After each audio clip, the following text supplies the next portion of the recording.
আল্লাহ রাসূল সাল্লাল্লাহু আলাইহি সাল্লামের হাদিস, যখন দাজ্জাল আসার সময় ঘনিয়ে আসবে তখন একটা মারাত্মক আলামত পৃথিবীতে দেখা দিবে। সেই আলামত কিন্তু এখন দেখা দিয়ে দিয়েছে। দাজ্জাল আসার পূর্বে আমাদের অনেকজন মনে মনে করছে, অনেক মুসলিম মনে করে দাজ্জাল আসবে, এসে আপনার এই হরিপাল থানায় এসে আপনাদেরকে দাওয়াত দিবে, আমাকে কবুল করো, আমাকে তোমরা মেনে নাও, মনে করছেন নাকি? না, হুগলি ডিস্ট্রিক্টে আলাদা করে একবার আসবে যে আমার উপরে কলমা পড়ো? না, দাজ্জাল আসার পূর্বে তার সৈন্য তৈরি হয়ে যাবে, তার দলের লোক তৈরি হয়ে যাবে। দাজ্জাল দুনিয়া তার আসার পূর্বে তার মারাত্মক আলামত যেটা রাসূল বলেছেন, তোমরা বুঝতে পারবে সপ্তাহ একটা সপ্তাহ পেরুবে দিনের মতো। মনে হবে এই তো আজকে শুক্রবার ছিল, আবার শুক্রবার চলে এলো। মাস হবে সপ্তাহের মতন, আর বছর হবে মাসের মতন। তাড়াতাড়ি শেষ হবে দিনগুলো, জানবে দাজ্জাল আসার সময় চলে এসেছে। আখরি জামানায় যে যুদ্ধগুলো হবে, সেই যুদ্ধগুলো কোনো সম্পদ নিয়ে নয়। সর্বপ্রথম যুদ্ধ যেগুলো হবে সেগুলো হবে ধর্মযুদ্ধ। শুরু হয়েছে না হয়নি? ধর্মযুদ্ধ শুরু হয়ে গেছে। ফিলিস্তিন, গাজা, ইসরায়েল, এদের যে যুদ্ধটা কোনো সম্পদ নিয়ে নয়, আল আকসা নিয়ে। পৃথিবীতে কিয়ামতের ময়দান মক্কাটা নয়, মদিনা নয়, মিশর নয়, ভারত নয়, পাকিস্তান নয়, বাংলাদেশ নয়। কিয়ামতের ময়দান হবে ওই ফিলিস্তিনের ময়দানটাই হবে কিয়ামতের ময়দান, ওই আল আকসার জায়গাটাই হবে কিয়ামতের ময়দান। ওইখানেই আল্লাহ গোটা পৃথিবীর মানুষকে জড়ো করবেন, ওই জায়গায় দাঁড় করাবেন। কিয়ামত কাছে আছে, কিয়ামতের ডাঙ্কা বেজে গেছে, ঘন্টা বেজে গেছে। এবং দাজ্জালের যে সৈন্য তৈরি হবে সেটা আগে থেকে তৈরি হয়ে যাবে। তার মধ্যে মারাত্মক দলিল হচ্ছে মানুষের কাছে হারাম জিনিস হালাল হয়ে যাবে। মানুষের কাছে হারাম জিনিসগুলো হালাল হয়ে যাবে। যদি বলেন হুজুর কই, না তো হয়নি, তো ভুল। তুমি তাকিয়ে দেখতে পারোনি, তোমার কাছে দিন নাই বলে তুমি বুঝতে পারোনি।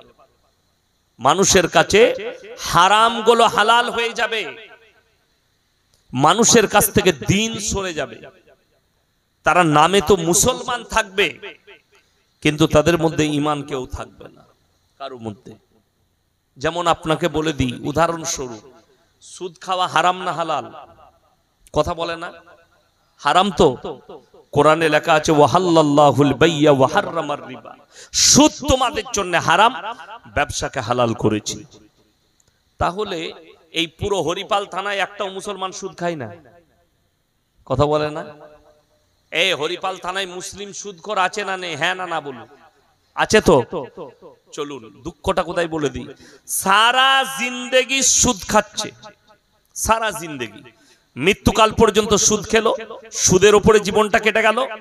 সেই লোক যখন মারা যাচ্ছে, আপনি আমার মতো হুজুরকে ৫,০০০ টাকা দিয়ে দাওয়াত দিয়ে দেশি মুরগি খাইয়ে মিলাদ পড়িয়ে জান্নাতে পাঠাচ্ছেন। কথাটা আমার বুঝে এলো না এলো না? আমি খুব সূক্ষ্মভাবে বায়ান করছি আজকে, কিন্তু খুব আন্তরিকতার সঙ্গে বায়ান করছি। তা না হলে ভুং ভাং বকে দিয়ে আমি পালিয়ে যেতাম। আমি খুব দরদের সঙ্গে মনের ব্যথা নিয়ে কথা বলছি। আমি কয়েকদিন থেকে টেনশন ভোগ করছি। কিসের জানেন? কবে কিয়ামতটা আসবে আমার চেহারায় আপনারা মালুম পাবেন। খালি মোবাইল দেখছি আর ভাবছি কিয়ামত কত কাছে চলে এসেছে, কতগুলো আলামত প্রকাশ পাচ্ছে, আর মানুষ এগুলোকে অনুভবই করে না। তারা নিজেদের দুনিয়াদারিতে ব্যস্ত আছে। হারাম মানুষের কাছে হালাল হয়ে গেছে। আপনি তাকিয়ে দেখুন, হারাম, সুদ হারাম মুসলমানের কাছে হালাল হয়ে গেছে। অথচ সেই মুসলমান দাবি করে বসে আছে আমি মুসলিম, অথচ আমি মরে যাওয়ার পরে আমার মিলাদ হবে, আমার জন্য দোয়া হবে, আমার পরিবার করবে, আমার গ্রাম করবে, তারা খানা খেয়ে দোয়া করবে, আর আমাকে জান্নাতে পাঠিয়ে তারা বাড়ি যাবে। যদি কোন হুজুরের দ্বারা, আপনি চ্যালেঞ্জ ছুড়ে বললাম, কোন বাপের বেটা মৌলবি থাকলে তাকে স্টেজে নিয়ে আসুন। এখন সারা জিন্দেগি সুদ খেয়েছে, জীবনে আল্লাহর ঘরে পা রাখেনি, জীবনে আল্লাহ রসুলের নাম লাইনি, হারাম জানার পরেও কাজ করেছে, তাকে দোয়া করে জান্নাতে পাঠানো যাবে। সেই মৌলবীর কানটা মুচুড়ে আমি কোরআন দেখাবো। যদি কোনো সাধারণ একটা মৌলবী আমাদের মতো একটা হুজুর দোয়া করে একটা হারামখোরকে, সারা জীবন হারাম কাজ করেছে, তাকে যদি জান্নাতে পাঠাতে পারে, আল্লাহর হাবিব সাল্লাল্লাহু আলাইহি সাল্লাম জানেন আল্লাহর নবী কলমা না পড়ে আল্লাহর নবীজির চাচা যান দুনিয়া ছেড়েছে, আল্লাহ কলমা নসিব করেন। এমনকি ডাইরেক্ট অস্বীকার করেছে আল্লাহর নবীর কাছে, আমি বার্ধক্যে কলমা পড়লে লোকে বলবে মৃত্যু ভয়ে কলমা পড়েছে, আমি কলমা পড়তে পারবো না। আল্লাহর নবী সাল্লাল্লাহু আলাইহি সাল্লামের কাছে আয়াত এসেছে, ইন্নাকা লা তাহদি মান আহবাবতা ওয়ালাকিন্নাল্লাহা ইয়াহদি মান ইয়াশা। হে আমার বিশ্ব নবী, হিদায়াতের দপ্তরটা আমার আল্লাহর হাতে, আমার ইচ্ছা নেই তোমার চাচা কলমা পড়তে পারবে না। আল্লাহ নবী চাচা যান চলে গেলেন, আল্লাহ নবী সাল্লাল্লাহু আলাইহি সাল্লাম দোয়া করতে লাগলেন আল্লাহর কাছে, কি বলে? আল্লাহ তুমি আমাকে যতদিন না নিষেধ করবে আমি আমার চাচার জন্য কেঁদে কেঁদে ক্ষমা চেয়ে যাব। আল্লাহ তাআলা আয়াত পাঠালেন নবীজির কাছে, মারাত্মক উপদেশ পাঠালেন। নবী এবং মুমিন দুজনকে উপদেশ দিলেন, মা কানা লিন নবী ওয়াল্লাযিনা আমানু আইয়াস্তাগফিরু লিল মুশরিকিন। হে আমার নবী এবং সাহাবীরা, হে আমার নবী এবং মুমিনরা শোনো, যদি কেউ মুশরিক হয়ে, বেঈমান কাফের হয়ে, বদ্দিন হয়ে মারা যায়, তার জন্য দোয়া করতে পাবে না, সে যদি তোমাদের নিকটতম আত্মীয় হয় তাও। নবীজির হাত নেমে গেল যে আল্লাহ রাসূল সাল্লাল্লাহু আলাইহি সাল্লামকে আল্লাহ নিষেধ করলেন চাচার জন্য দোয়া চাইতে পাবে না, যেহেতু চাচা মুশরিক হয়ে মারা গেছে, বদ্দিন হয়ে মারা গেছে। আপনি ভেবে দেখুন তো, আপনার সন্তান বদ্দিন হয়ে মারা যাবে, আপনার সন্তান মুশরিক হয়ে মারা যাবে, আপনার সন্তান সারা জীবন হারাম জিনিসের উপরে থেকে সে মারা যাবে, আর তার লেগে হুজুর ডেকে দোয়া করে আর আপনি তাহাজ্জুদ পড়ে দোয়া করে জান্নাতে দিবেন। আমি চ্যালেঞ্জ ছুড়ে বললাম, ওই হুজুর কিয়ামতের দিনে পাকড়াও হবে, যারা জেনে শুনে দোয়া করবে তার লেগে। যদি বলেন সুদ খাওয়াটা কেমন পাপ, আমার আল্লাহ তাআলা বললেন, যারা সুদ খেলো হারাম জেনে, তারা যেন আমার সঙ্গে যুদ্ধ ঘোষণা করে দিল। আল্লাহ রাসূল সাল্লাল্লাহু আলাইহি সাল্লামের হাদিস, হে আমার সাহাবীরা, কেউ যদি 1 টাকা সুদ খায়, নিজের মায়ের সঙ্গে 36 বার জিনা করার সমান পাপ করবে। আমাকে সেদিনে শিউড়ি থেকে একজন অমুসলিম ভাই, ভালোবাসেন, খুব ভদ্র মানুষ, ফোন করে বলল, স্যার একটা কথা জিজ্ঞেস করব, আপনাদের ধর্মে সুদ খাওয়া হারাম আর আমাদের ধর্মে? আমি বললাম, ভাই আমি আপনার ধর্মের কথা জানি না, আপনি আপনাদের কোনো পণ্ডিতকে জিজ্ঞেস করুন, যেহেতু আপনার ধর্ম সম্পর্কে আমার কোনো জ্ঞান নেই। আপনি আপনার ধর্মের জিজ্ঞেস করুন যে সুদ কি আছে, আমি জানি না। তবে আমাদের ইসলাম ধর্মে হারাম। তারা রসুলের দুশমন, তারা আল্লাহর দুশমন। আজকে মুসলমান হালাল ভেবে অনায়াসে সুদ খেয়ে যাচ্ছে। নাম্বার 2, মদ খাওয়া হারাম না হালাল? হারাম। আমি আপনাকে হরিপাল থানায় প্রমাণ দেব, মুসলমান মদ খায়, মুসলমান মদ বিক্রিও করে। হরিপাল থানায় আমি প্রমাণ দেব, মুসলমান মদ খায়, মুসলমান মদ বিক্রিও করে। আমার বন্ধুগণ, এই হারাম জানার পরে যে লোক এই কাজ করছে তাকে হালালখোর বলা হবে না হারামখোর? হারামখোর। কিছু মুসলমান শিক্ষিত লোক বলছে, হুজুর আপনি হারামখোর বলেন না, শুনতে খারাপ লাগে, তো তুমি শিখিয়ে দাও তাকে কি খোর বলবো। কথাটা বুঝতে পারেননি তো? তোমাকে ভাষাটা শিখিয়ে দিতে হবে, তাকে কি খোর বলা যাবে। যে লোক মদ খায়, মদ হারাম, তার মানে সে হারাম খাচ্ছে, তার মানে সে হারামখোর। লটারির টিকিট হারাম না হালাল? হারাম। আপনি হরিপাল বাজারে চলুন, আমি দেখিয়ে দেবো মুসলমান লটারি বিক্রি করছে। ঠিক বললাম না ভুল বললাম? হরিপাল বাজারে চলুন, মুসলমান লটারি বেচছে প্লাস মুসলমান লটারি কাটছে। তাহলে বুঝলেন, যে লোক জেনে শুনে এই হারাম জেনে এই কাজগুলো করছে, এইটাই হচ্ছে দাজ্জালের দল, এরাই হবে দাজ্জালের অনুসারী। তার দল তৈরি হচ্ছে, আপনার ঘর থেকে তৈরি হবে, আপনার পরিবার থেকে তৈরি হবে, যারা হারাম জিনিসগুলো হালাল করে নিবে। এইগুলোই তো সৈন্য তৈরি হচ্ছে। আল্লাহ তাআলা 30 পারায় বলেছেন এক জায়গায়, পরপর দুটো সূরা, ইদা শামসু কুবিরাত ওয়া ইদান নুজুমুন কাদারাত ওয়া ইদাল জিবালু সুয়িরাত ওয়া ইদাল ইশারু উত্তিলাত। সেদিনে তোমরা দেখতে পাবে যেদিনে আসমান আর জমিনকে তছনছ করে দেওয়া হবে, যেদিনে সমুদ্র উতলে পড়বে, পাহাড় পর্বতগুলো রঙিন পশমের মতো উড়তে থাকবে, সেদিনে তোমরা পালাবার কোনো রাস্তা খুঁজে পাবে না। আল্লাহ কোথাও বলেছেন ইদাস সামাউন ফাতারাত ওয়া ইদাল কাওয়াকিবুন তাতারাত ওয়া ইদাল বিহারু সুজ্জিরাত, যেদিন আমি সমুদ্রকে উতলে দেব আর আসমান জমিনকে ফাটিয়ে চৈচাল্লা করে দেব। আল্লাহ তাআলা অপর জায়গায় বলেছেন ইজাজুল জিলাতিল আরদু জিলজালাহা ওয়া আখরাজাতিল আরদু আথকালাহা ওয়া ক্বালাল ইনসানু মা লাহা, যেদিনে জমিনকে ফাটিয়ে চৈচাল্লা করা হবে। আমার ইসরাফিল যেদিনে সে সিংগায় ফুঁক দেবে আর জমিন ফেটে চৈচাল্লা হবে, জমিন নিজের বোঝাকে বের করে দিবে, হিরে মতি মুক্ত যত লিবে লাও জমিন থেকে বেরিয়ে চলে আসবে।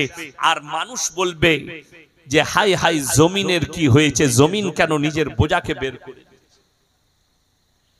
কালকের খবর বৈজ্ঞানিকরা লিখেছে, বিশেষজ্ঞরা, যে 1 থেকে 2 বছরের ভেতরে সোনার দাম 50,000 থেকে 56,000 নেমে আসবে। এখন 1 লাখ টাকা আছে, জানেন? এটাও কিয়ামতের আলামত। যদি বলেন কি, জান্নাতের 4টা নদী, দুনিয়ার 4টা নদী জান্নাতের নদী হবে। দুনিয়ার কটা নদী বললাম? 4টা নদী। তার মধ্যে উল্লেখযোগ্য সেটা হচ্ছে নীল নদ মিশরে, ওটাও জান্নাতের নদী। নাম্বার 2 ফোরাত নদী। আল্লাহ রাসূলের হাদিসে আছে পৃথিবীতে হাহাকার লাগবে যখন, তখন এমন একটা সম্পদ আসবে গোটা পৃথিবী যুদ্ধে জড়াবে, সেটার নামই হবে 3য় বিশ্বযুদ্ধ।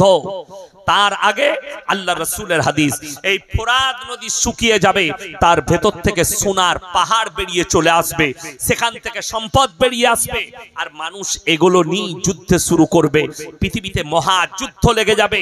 এই ফোরাত নদীটাও হবে জান্নাতের নদী। সাইয়ান আর দাইয়ান, এই দুটো নদী, তার মধ্যে একটা লন্ডনে আছে নদী, একটা মিশরে, আর এই ফোরাত নদী। এই নদী শুকিয়ে যাবে, সোনার পাহাড় বেরিয়ে আসবে। সোনা মানুষ নিতে চাইলেও পানির মতো হয়ে যাবে সোনা, আল্লাহর জমিন সম্পদ বের করে দিবে। একাধিক দলিল দিয়েছেন। বেঈমান কাফেররা সেদিনে বিপদে পড়বে, যারা বিচারের দিবসকে মিথ্যা বলেছে। আল্লাহ দাঁড় করাবেন। এখন দুনিয়াতে রাত্রে খানা খাবেন, সকালে পায়খানা করতে হবে না, হবে না? কথা বলেন। সকালে পায়খানায় যেতে হবে, রাত্রে খানা খেয়েছেন অর্থাৎ আপনাকে পায়খানা করতে হবে। সকালে আপনি পানি পান করেছেন, 2 ঘন্টা 4 ঘন্টা 6 ঘন্টা 7 ঘন্টা 8 ঘন্টা পরে আপনাকে কিন্তু কি করতে হবে? প্রস্রাব করতে হবে। কিডনির ফাংশন, লিভারের ফাংশন। আল্লাহর কসম, আল্লাহ যেদিনে কিয়ামতের দিনে মানুষকে তুলবেন, রাসূল সাল্লাল্লাহু আলাইহি সাল্লামের হাদিস, আল্লাহ যখন মানুষকে তুলবেন, মানুষের বয়স হবে 18 থেকে 20-র মধ্যে, চিরকিশোর আর চিরকিশোরী হবে। জোরে বলুন সুবহানাল্লাহ। বয়সটা কতদিনকার জন্য? আবাদান আবাদা, চিরকালের জন্য। আর কোন মানুষ বুড়ো হবে না, না তাদের বয়স বাড়বে না বয়স কমবে।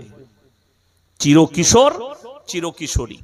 দুনিয়াতে আল্লাহ আমাদের জীবনে 3টে সময় দিয়েছে, একটা শিশুকাল, যৌবনকাল আর বৃদ্ধকাল। ঠিক কি না? যেগুলো আমার বাপের বয়সী হয়ে গেছেন, যাদের 60-এর কোটা পেরিয়ে গেছে, ওনাদেরকে জিজ্ঞেস করুন, রাত্রে 2টোই যখন ঘুম ভেঙে যায় আর মনে মনে হয় আমি কালকে মারা গেলে কি হবে, তাদের চোখের পানিতে বালিশগুলো ভিজে যায়। একটা লোক যদি, আপনার দাদু বিছানায় পড়ে থাকবে, মৃত্যুর সময় হবে, কবে মারা যাবে ঠিক নেই, তারপরেও যদি দাদুকে কানে গিয়ে বলেন দাদু তুমি মরে গেলে ভালো হয় না, আপনাকে ওই অবস্থায় লাথ মারবে। ঠিক কি না? কথা বলেন। একটা মানুষ বিছানায় থাকবে 6 মাস 7 মাস 1 বছর, কিন্তু মৃত্যু কামনা করে না। দুনিয়া এত সুন্দর জায়গা, কিন্তু আল্লাহর কসম আপনাকে মৃত্যুবরণ করতেই হবে। 3টে সময়। এক সময় যৌবন আছে, একটা সময় যৌবন শেষ হবে, একটা সময় শিশুকাল। আমার খালি মাঝে মাঝে মনে পড়ে আমি কবে ছিলাম স্টুডেন্ট, কবে ছিলাম আমি মাদ্রাসার ছাত্র, আব্বার মাদ্রাসায় পড়লাম, গুজরাটে গেলাম, লখনৌ গেলাম। এখন আমার মনে মনে হচ্ছে সেই পড়া জিন্দেগিগুলো মাঝে মাঝে মনে পড়ে।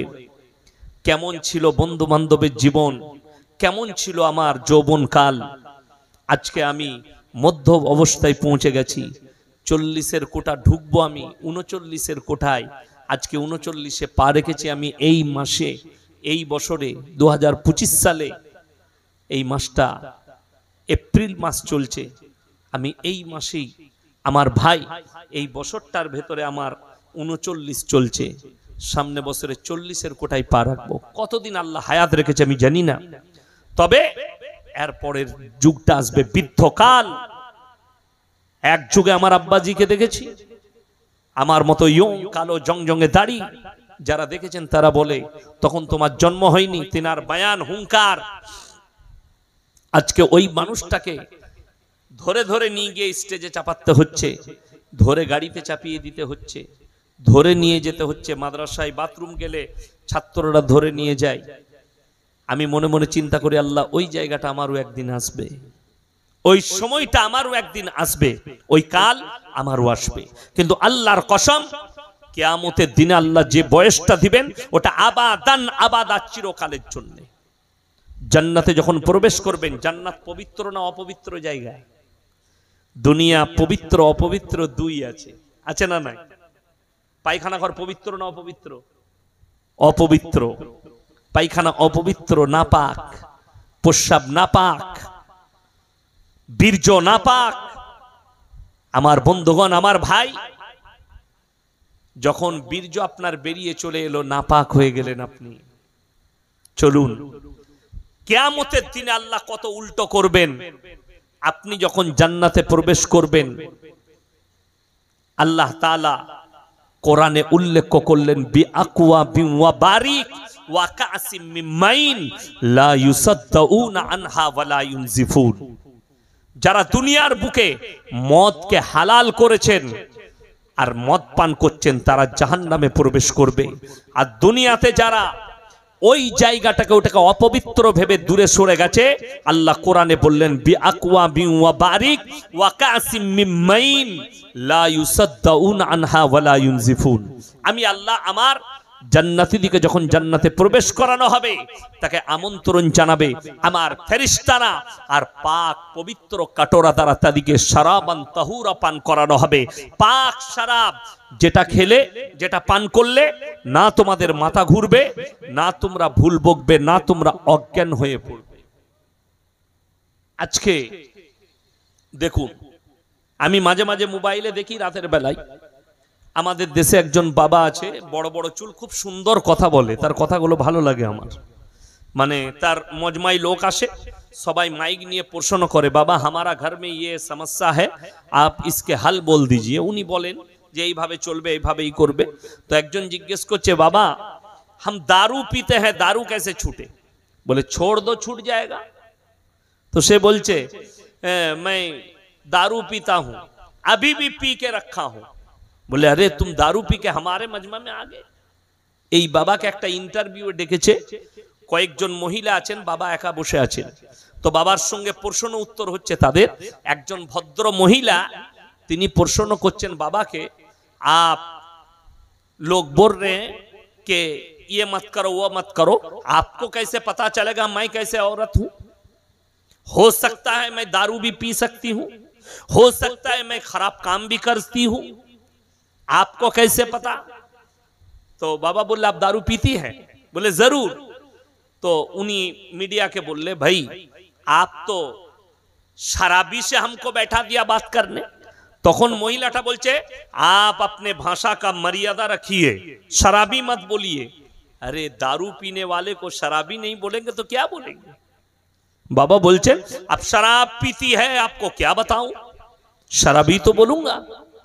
तो একটা बाबा तीनों प्रवचन দিচ্ছে, शराब मत पियो, क्योंकि इससे बहुत नुकसान है, तबीयत का, जिस्म का, पैसे का, दिमाग का और अपने परिवार का। তোমার পরিবারের শারীরিক ক্ষতি, সামাজিক ক্ষতি, পারিবারিক ক্ষতি, অর্থের ক্ষতি। আর ইসলাম তো হারাম বলেছেই আপনার জন্য। তো তিনি বুঝাচ্ছেন মদ পান করে দেখলেন, আপনি সমীক্ষা করে গুগলে সার্চ করে দেখলেন ভারতবর্ষে যতগুলো ধর্ষণ হয়েছে, ধর্ষণের পরে তাদেরকে মার্ডার করা হয়েছে সব মদ্যপ অবস্থায়, সব নেশাগ্রস্ত অবস্থায়। যাঞ্চ করে তাদের মধ্যে নেশা পাওয়া গেছে। আরজি করে যে মেয়েটাকে ধর্ষণ করে মার্ডার করেছিল, ওই ছেলেটার মেডিকেল চেপাকে ধরা পড়েছে, ওই ছেলেটা গাঁজা মদ খেয়েছিল। তাছাড়া করতে পারবে না ভালো মানুষ কখনো এ কাজ। ওই জন্য ইসলাম ইজ দা সেফটি। দেখুন কত খতরনাক। আজকে আমি মোবাইলে আস্তে আস্তে দেখলাম, আমি আমার ফেসবুক চ্যাটে ওটাকে শেয়ার করলাম। বিহারে না উত্তরপ্রদেশ না বিহার বটে, যাই হোক, আমি আমার ফেসবুকে ছেড়ে রেখেছি ওটা খবর, একটা চ্যানেলওয়ালা ছেড়েছে। একজন তার মেয়ের বিয়ে ঠিক করেছে একটা যুবকের সাথে, যদিও সে অমুসলিম। বিয়ে ঠিক হয়েছে, মেয়ের বিয়ে দিবে। ছেলেটা দেখতে ভালো, সব ঠিক হয়ে গেছে, বিয়ের দিন ঠিক হয়ে গেছে, কিন্তু দেখা যাচ্ছে কালকের দিনে ওই যে ছেলেটার সাথে বিয়ে হবে সে তার শাশুড়িকে নিয়ে পালিয়ে গেছে। আপনারা হাসছেন, বাস্তব বলছি, মোবাইল আমি ছেড়ে রেখেছি ফেসবুকে। অনেকজন কেন ছেড়েছি আপনারা জানেন না। আমি ছেড়েছি তাদেরকে বুঝাবার জন্যে যারা গালি দেয় মুসলমান अपने बहन से शादी करते हैं, मुसलमान अपने बेटी से शादी करते हैं। যারা গালি দেয় মুসলমান दो दो शादी करते हैं, मुसलमान चार चार शादियां करते हैं। আমি তাদেরকে বলতে চাই, आपको दिमाग को ठीक करो और किसी मजमे में आ जाओ हमारे साथ, আমার জলসায় এসো। তোমাকে স্টেজে বস করি, আমি প্রমাণ দেব যে যতগুলো মজমায় লোক থাকবে চারটা বউ কারুর নাই, দুটো বউ খুব কম খুঁজতে হবে। একজনের বউ মারা গেছে আর একটা বিয়ে করেছে, অসুবিধা কি আছে? একজনের বিবি মারা গেছে, বিয়ে করেছে, বিবি ছাড় হয়ে গেছে, বিয়ে করেছে, অসুবিধা কি আছে? একসঙ্গে চারটা বউ এখানে কারো আছে? হাত তুলেন তো, চারটা বউ কার আছে? একটাতেই ঝামেলা শেষ নাই। দিল্লি কা লাড্ডু जो खाएगा वो भी पछताएगा, जो ना खाएगा वो भी पछताएगा। ওই জন্য আমি বললাম, শুনেলেন, প্রত্যেকটা ভাই নিয়ত করুন আজ থেকে আমরা মুমিন হব। জোরে বলুন ইনশাআল্লাহ। বেঈমান কাফের আপনাকে জালে করে ঘিরে ফেলেছে, আপনি বেরোতে পারবেন না। ইহুদি নাসারাদের কালচার আপনাকে এইভাবে ঘিরে নিয়েছে, আপনার কোনো উপায় নাই, আপনাকে চারিদিকে ঘিরে ফেলেছে। ওই জন্য তো আপনি নামাজ পড়ছেন, একজন দাদো, এখন যারা দাদো নানা, তারা তাদের পরিবারের দৃশ্য দেখে তারা দুঃখ পালন করছে। হাই হাই মুসলমানের কি হলো? অনেকজন বলতে চাই এই মৌলবীরা তো মডেলিং জানে না। এই যুগটা মডেলিং এর যুগ চলছে, সায়েন্সের যুগ চলছে। আমি আল্লাহর কসম খেয়ে বলে যাচ্ছি, আল্লাহর কসম খেয়ে বলছি, কোরআন মডেলিং ছিল, মডেলিং আছে, আর কিয়ামতের সকাল পর্যন্ত কোরআন মডেলিং থাকবে। জোরে বলুন সুবহানাল্লাহ। যদি বলেন হুজুর দলিল দেন, দলিল শুনেলেন। এক নম্বর দলিল, আপনি যদি এই হরিপাল থেকে স্টার্ট করেন, আমি এই দিকে যাব, হরিপাল, তারপরে তারকেশ্বর, তারকেশ্বরের পরে চাপাডাঙ্গা, চাপাডাঙ্গার পরে মায়াপুর, তারপরে কাবলে, তারপরে চলে যান আরামবাগ, আরামবাগের পরে উচালন, উচালনের পরে সিয়ারা বাজার, সিয়ারা বাজারের পরে বর্ধমান। যতগুলো ছোট ছোট টাউনের, ছোট বড় টাউনের নাম করলাম, প্রত্যেকটা বাজারে সরকারের লাইসেন্স দেওয়া মদের দোকান আছে, আছে না নাই? তাদেরকে আপনি বাধা দিতে পারবেন না, সরকার লাইসেন্স দিয়েছে, তারা মদ বিক্রি করবে। আপনি হলে কিনুন, না হলে কিনবেন না, আপনি খেলে খান, না হলে খাবেন না, আপনাকে বাধা বিঘ্ন নেই, জোর নেই, খেতে পাবেন, কিন্তু লাইসেন্স দিয়ে আছে সরকারের। আর আল্লাহর কসম, 1400 বছর আগে আল্লাহ তাআলা নবীর মাধ্যম দিয়ে একটা লাইসেন্স পাঠালেন, তোমাদের জন্য মদ স্পর্শ করা হারাম। জোরে বলুন সুবহানাল্লাহ। আপনি হিসেব করুন কোনটা মডেলিং, যে মদ খাবার লাইসেন্স দিল না মদ খাবার লাইসেন্সটা কেড়ে নিল, কোনটা হতে পারে মডেলিং? আপনার দিমাগকে জিজ্ঞেস করুন। একটা দিলাম। দ্বিতীয় নম্বর, আপনাকে আমি, এই তারকেশ্বরে আছে নাকি আমার জানা নেই, বৃদ্ধ বিদ্যা আশ্রম আছে তারকেশ্বরে? আমার জানা নেই, আপনারা জানবেন এলাকার মানুষ। তবে কলকাতায় আছে, আছে না নাই? কলকাতায় আছে, আপনি চলুন, সেখানে একটাও চাষিবাসীর মা দেখাতে পারবেন না আমাকে। ডাক্তারের মা আছে, প্রফেসরের মা আছে, ইঞ্জিনিয়ারের মা আছে, আইপিএস এর মা আছে, বড় বড় উকিল ব্যারিস্টারের মা আছে। শিক্ষিতদের মারা বাবারা বৃদ্ধ বৃদ্ধাশ্রমে আছে। যদি বলেন কোরআন কি বলেছে, খুলেন সূরায়ে বনী ইসরাঈল। কোন সূরা বললাম? সূরায়ে বনী ইসরাঈল। ইম্মা ইয়াবলুগান্না ইনদাকাল কিবার আহাদুহুমা আও কিলাহুমা ফালা তাকুল লাহুমা উফফিন ওয়ালা তানহারহুমা ওয়া কুল লাহুমা কাওলান কারীমা। হে আমার নবী, পৃথিবীর মানুষকে বলে দাও, তোমাদের মা বাবা যখন বৃদ্ধকালে বৃদ্ধাক্যে পৌঁছাবে, তোমরা এমন করে খিদমত করো যেমন তোমাদের শিশুতে লালিত পালিত করেছে, যেমন তোমাদের শিশুতে লালিত পালিত করেছে। আমার বন্ধুগণ, আমার ভাই, আজকেই ভোরে আমার দুর্ঘটনা ঘটে গেছে আপনাদের সিঙ্গুরের কাছে। এই সিঙ্গুরে ওই আলকাতরা ফ্যাক্টরির অপোজিট সাইডে জ্যামে পড়েছি এক জায়গায়, 18-20 জন, শুধু আমার একা গাড়ি নয়, অনেকগুলো গাড়িতে ছিনতাই করলো। আমারও টাকা ছিল, হাতের ঘড়ি ছিল, সব ছিনতাই করে নিল বন্দুক থেকে। তো আমি রাতের বেলায়, ভোরের বেলায় ফজর পড়ে গিয়ে শুয়ে আছি। আমার মা এসে আমার মাথায় হাত বুলিয়ে কাঁদছিল যে কিছু হয়নি। আমি বললাম না, আল্লাহ রক্ষা করেছে, কোনো অসুবিধা নেই, টেনশন নিও না, দোয়া করো। তো মা এমন জিনিস, ছেলে মায়ের সাথে যাই ব্যবহার করুক, ছেলের জন্য মায়ের বুক ফেটে যায়। আমার বন্ধুগণ, আমার ভাই, বড় কষ্ট লাগে যখন কোনো সন্তান তার মা বাপের কদর বুঝে না। ওই জন্য আল্লাহ কোরআনে বলেছে উফিউ ওয়ালা তানহারহু ওয়াকুল লাহুমা কাওলান কারীমা। তোমরা তোমাদের মা বাবার খিদমত করার জন্য শব্দটুকু ব্যবহার করো না। বুড়িগুলোকে নিয়ে, বুড়ো বুড়িটাকে নিয়ে খুব কষ্ট হচ্ছে। অনেকজন বলে না ধিৎকারে, বিছনে একবার পেশাব করেছে, প্রতি মাসে মাসে মায়ের 1000 টাকার ওষুধ লাগছে, প্রতি মাসে মাসে বাপের ওষুধ লাগছে, বুড়োটাকে নিয়ে চলে গেলাম। এই যে শব্দ, আপনার ঈমান, আমল, আখিরাত সব বরবাদ।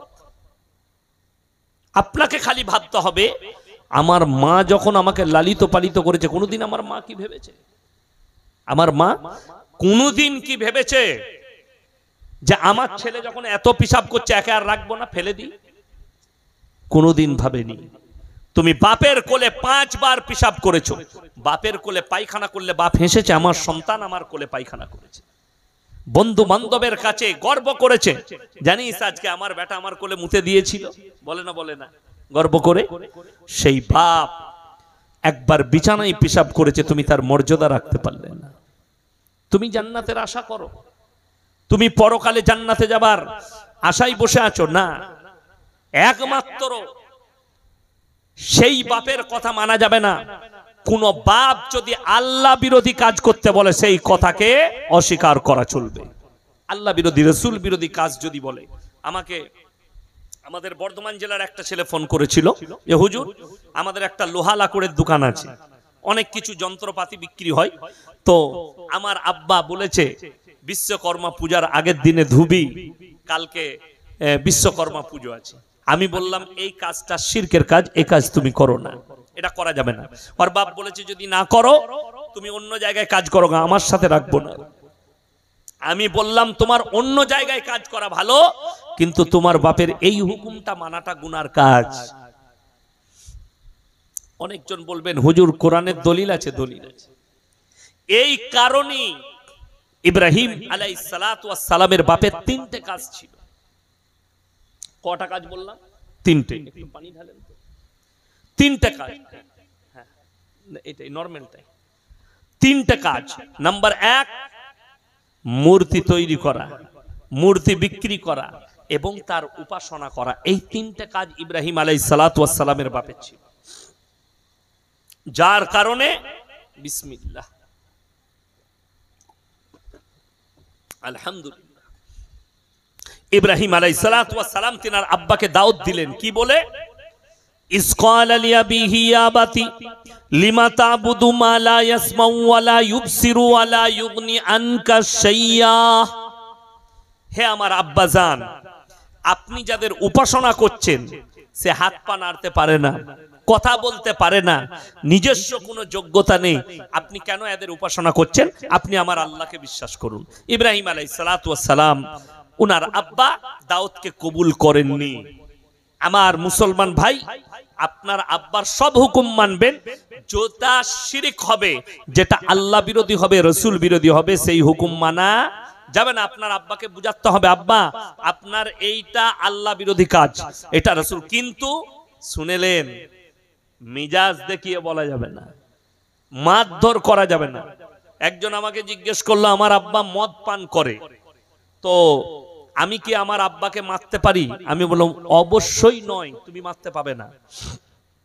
তোমার আব্বা ভালো মুখে থাকবে, আব্বার হাতটা ধরে বলো, কেঁদে কেঁদে বলো, দাও দাও। হিদায়েতের মালিক সকলে বলুন কে? আল্লাহ। তাহলে আপনি মারার কে? আচ্ছা, মানুষকে মেরে যদি পরিবর্তন হতো, আমাদের সমাজে মাতাল থাকতো না, থাকতো? গাঁজাখোর থাকতো না, লটারিওয়ালা থাকতো না, অত্যাচার করে যদি থাকতো। আপনাকে একটা ঘটনা শোনাই। এখন বর্তমানে আল্লাহ রসুল সাল্লাল্লাহু আলাইহি সাল্লামের হাদিস যে আখরি জামানায় বর্বরতার যুগের পাপগুলো মডেলিং হয়ে ফিরে চলে আসবে।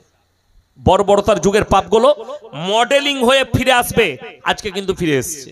তার মধ্যে উল্লেখযোগ্য একটা পাপ হচ্ছে, সেটার নাম হচ্ছে সমকামী, যেটা প্রায় দেশে লিগেল, খালি ইসলামী রাষ্ট্রগুলো ছাড়া আমাদের দেশেও লিগেল আছে। আপনি তার উপরে অত্যাচার করতে পারেন না। একটা ঘটনা ঘটেছিল মুর্শিদাবাদ জেলায়, জায়গার নাম করব না, রেকর্ডিং হচ্ছে। সেই ঘটনাটা একটা মুসলিম পরিবারের, একটা মেয়ে, তার বিবাহ দিয়েছে কে? তার মামারা। মেয়েটার বিয়ে দিয়েছে মামারা, বাপ নেই, মায়ে নানার ঘরে থাকে, মামারা বিয়ে দিয়েছে। মামারা যখন বিয়ে দিয়েছে, সে শ্বশুর ঘরে গেছে স্বামীর কাছে। 15 দিন 20 দিন পর পর মেয়েটা বাড়ি পালিয়ে আসে এবং পরিবারের কাছে অভিযোগ করে, আমার স্বামী আমার উপর অত্যাচার করে। এই অভিযোগ চলছে। মেয়ে চিন্তা, পুরুষ চিন্তা করলো, স্বামী আমি তো আমার স্ত্রীর সঙ্গে ভালো ব্যবহার করি, কোনোদিন খারাপ ব্যবহার করি না, কেন আমার নামে এত অভিযোগ হচ্ছে? আবার মিটমাট করে মামারা বুঝি পাড়িয়ে দিয়ে গেল, শান্তি করে থাকো। ছেলেকে বলে গেল, ছেলে চিন্তা করছে আমি তো কিছুই করি না। আবার 1 মাস পরে চলে গেছে, আমার উপর অত্যাচার করে, টর্চার করে, তার কাছে থাকতে পারবো না, বিভিন্ন স্বামীর জন্য অভিযোগ। এই ছেলেটা বুঝতে পারলো আমি তো কোনো ওর উপর অত্যাচার করি না, টর্চার, অথচ সে আমার কাছে থাকতে চাইছে না। ডাল মে কুচ কালা হ্যায়।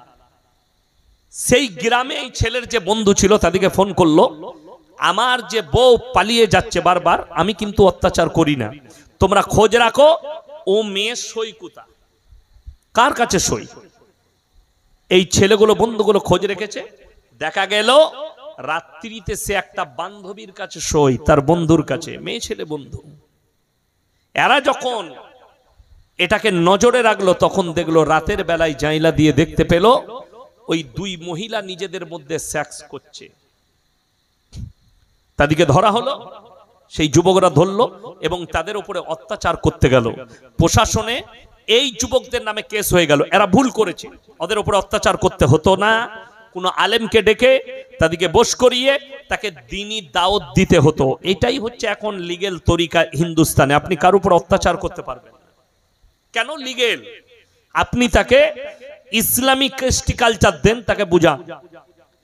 ধরা পড়ে গেল যখন, তারা পুলিশের কাছে স্বীকার করলো, 2টো মেয়ে আমরা সমকামী, একে অপরকে ভালোবাসি, ইয়ে আমার স্বামী, ইয়ে আমার বউ। এই পাপ ছুটে চলে এসেছে। এটা রাসূল সাল্লাল্লাহু আলাইহি সাল্লামের যুগের পাপ নয়, এটা মুসা নবীর যুগের পাপ নয়, এটা ঈসা নবীর যুগের পাপ নয়, এটা ইউসুফ নবীর যুগের পাপ নয়, এটা ইব্রাহিম আলাইহিস সালাতু ওয়াস সালামের যুগের পাপ নয়। এই পাপ হচ্ছে একবারই লূত নবীর কওমের পাপ। আজকে মডেলিং হয়ে ফিরে চলে এসেছে আপনার কাছে, আপনি রুখতে পারছেন না। এবং এই পাপে যুক্ত হচ্ছে কারা বেশি? ওই সমস্ত যুবকরা যারা শিক্ষিত যুবক যুবতী আছে তারাই বেশি ফেঁসে যাচ্ছে। এখন বর্তমানে মুসলমানের কাছে সব থেকে বড় পাপ ভারতে যেটা ছুটছে সেটা হচ্ছে লোকের বউকে নিয়ে পালিয়ে গিয়ে ঘর করা। আমি এখনই শোনালাম একটা অমুসলিমদের ঘটনা, জামাইয়ের সাথে পালিয়ে গেছে। এইরকম আপনি ভাববেন না শুধু অমুসলিম নয়, মুসলিমদের মধ্যেও আছে। সব ধর্মে ভারতে একটা এরকম নতুন পাপ ছুটছে, লোকের বউকে নিয়ে পালিয়ে যাও, ঘর করো। যারা নিজেকে নবীর উম্মত বলছেন, আপনি যদি সত্যিকারী নবীর উম্মত হন, আপনি যদি মুসলমান হন, তাহলে শুনে রেখে দেন, যতক্ষণ পর্যন্ত তার আগের স্বামী তাকে ডিভোর্স না দিচ্ছে, তাকে তালাক না দিচ্ছে, এবং সেই মহিলা 3 মাস 10 দিন ইদ্যত পালন করতে হবে 3 হায়েজ পর্যন্ত। স্বামী মারা গেলে 4 মাস 10 দিন, এবং ডিভোর্স হলে 3 হায়েজ 3 মাস 10 দিন, তারপরে অন্য স্বামী গ্রহণ করতে পাবে। এটা লিগ্যাল প্রসেসিং। কিসের? ইসলামের। এইটাই হচ্ছে লিগ্যাল। আর কেউ যদি কারুর স্ত্রীকে নিয়ে পালিয়ে যায়, আমি চ্যালেঞ্জ ছুড়ে বলে যাচ্ছি, গোটা পৃথিবীর মৌলবি যদি এক কাছে হয়ে নিকাহ পড়ায়, নিকাহ হবে না, হারাম। বাচ্চা হলে হারাম বাচ্চা জন্মাবে। বর্তমানে যিনি পৃথিবীর শ্রেষ্ঠ মুফতি, তার নাম হচ্ছে মুফতি তাকি উসমানী, পাকিস্তান। যিনি পাকিস্তানের জাস্টিস, তিনি কি বলছেন জানেন? একটা বক্তব্যে,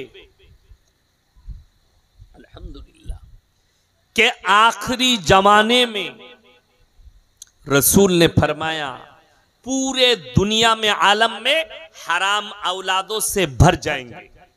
শুধু ভারতে নয়, শুধু আপনার আমার মধ্যে নয়, গোটা দুনিয়াতে, বাংলাদেশ, পাকিস্তান, আরব, কুয়েত, কাতার, লেবানন, জর্ডান, মিশর, সব জায়গায় হারাম আওলাদে ভরে যাবে। এই হারাম আওলাদ গুলো প্রমোট হবে কি করে? নাম্বার 1, লোকের বউকে নিয়ে পালিয়ে গিয়ে শরীয়ত মনে করে এরা কি করবে? বসবাস করবে। এরাই হবে দাজ্জালের সৈন্য।